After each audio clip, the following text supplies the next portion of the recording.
The head of the Telecommunications Forum wants the government to look into prioritising upgrades to the 111 emergency phone line.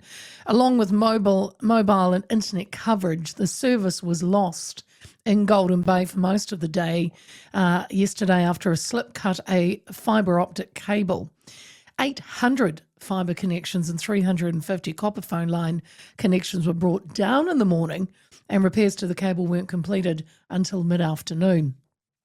Telecommunications Forum Chief Executive Paul Brislen says the loss of the 111 service was nothing new and it isn't on a separate network. And he joins me now. Good to chat again, Paul. Afternoon. Kia ora. Hello, how you doing? You sound perky. Hello. It's Friday. It's Friday. It is Friday. All right. Firstly, 111, you've said it's just a phone call. Do you think many people somehow think it's on a different special emergency line? Yeah, that is the impression I'm getting. I've had a number of people say, well, the network's down, but thank goodness 111 will still get through. It's just a phone number. People need to be aware that. Have you ever watched an old movie from before mobile phones were introduced, where the hero goes, I'll ring the police, and picks up the old curly-corded landline, and there's no tone. And they go, oh, my goodness, they've cut the line. That's exactly what happened in the top of the South Island. The line was cut, and that meant you can't get a call through. Even a mobile call, anything, nothing will get through if there's no network there. And that includes 111 calls. So I think people need to be aware of that. Yeah. I love you mentioning an old movie as well, Paul, because I do love the old movies before the flip phones. I like movies too that still show people smoking, although some movies have smoking now. Anyway, I digress, Paul. If someone's got no signal showing on their phone, should they still try dialing 111? Because how exactly does it work behind the scenes? Yeah, so that's a really good point, Leah. Behind the scenes, it works. It is treated with priority. So even if your phone says you've got no signal, if you need to make a 111 call, have a go, because 111 calls will automatically divert to another mobile phone network provider's network if it's available. So if you're with, say, One New Zealand, it says you've got no bars. Try it anyway, because it might be that Spark or 2 Degrees is available. And even more than that, if you've got Wi-Fi calling, for those of you with newer phones, Wi-Fi calling will connect you to Wi-Fi. You'll be able to make a 111 call over the Wi-Fi.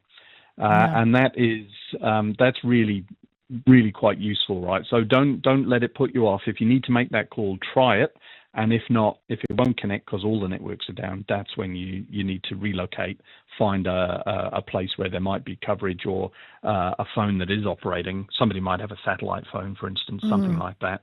That's what you need to do. But yeah, don't give up just because your phone says there's no signal. Give it a go.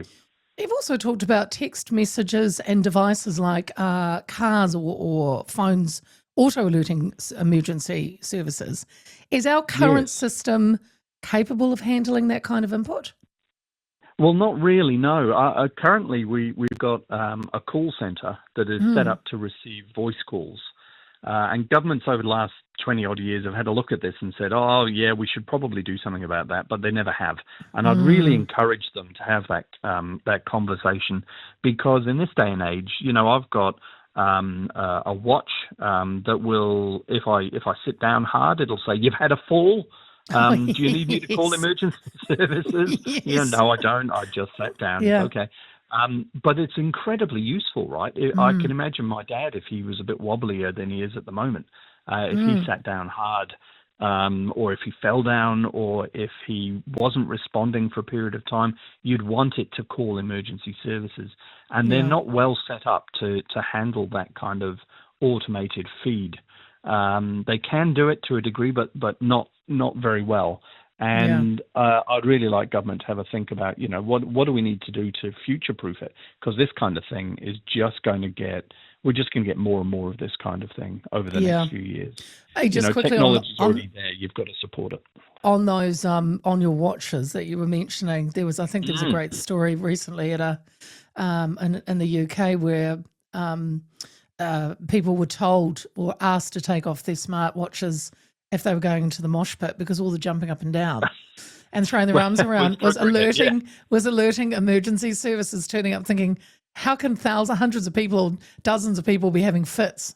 Like at the same time. That's all at the same It's time. ridiculous. Yes, they're watching Hey, Supergroup. they're watching Sorry, Super Groove. No, you mentioned that, we have systems in place, but it's like the government. Well, this issue that happened, should be prioritised because, these outages show that we need a more resilient system, especially after reports last year that said that outdated systems may have cost lives.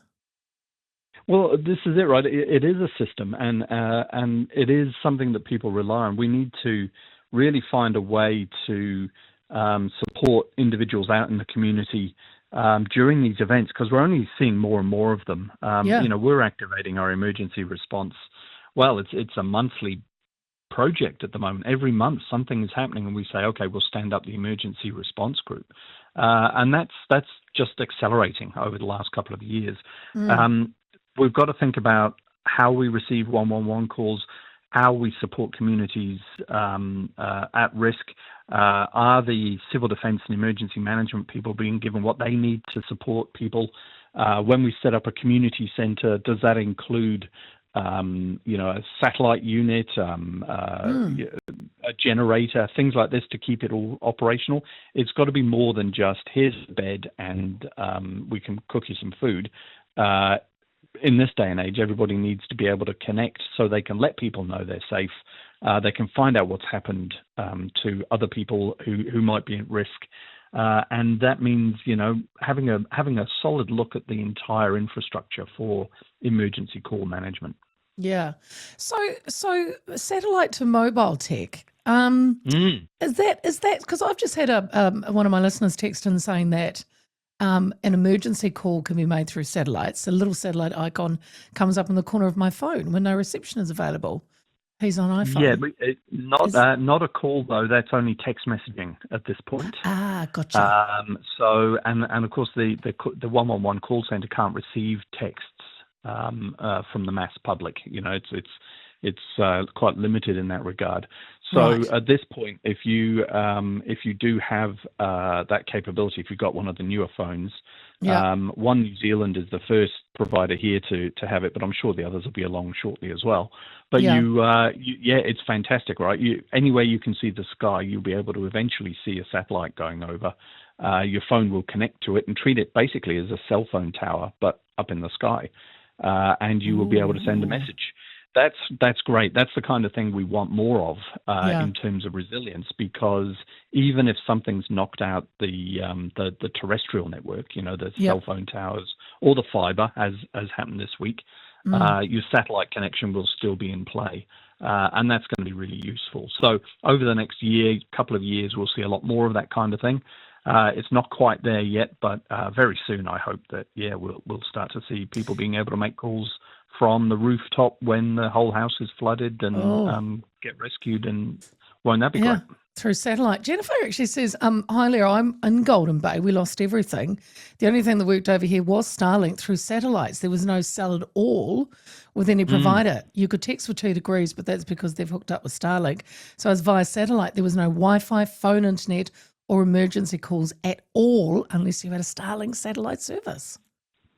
Yeah, well, that's exactly what I'm saying. We have multiple technologies in play in telecommunications. So we've got fiber, we've got satellite, we've got mobile, and we've got fixed wireless. But where we do have these events that can take out a number of those, you do need to have some kind of backup, some kind of alternative. And in this case, satellites arriving and providing great capacity for this kind, just exactly for this kind of situation.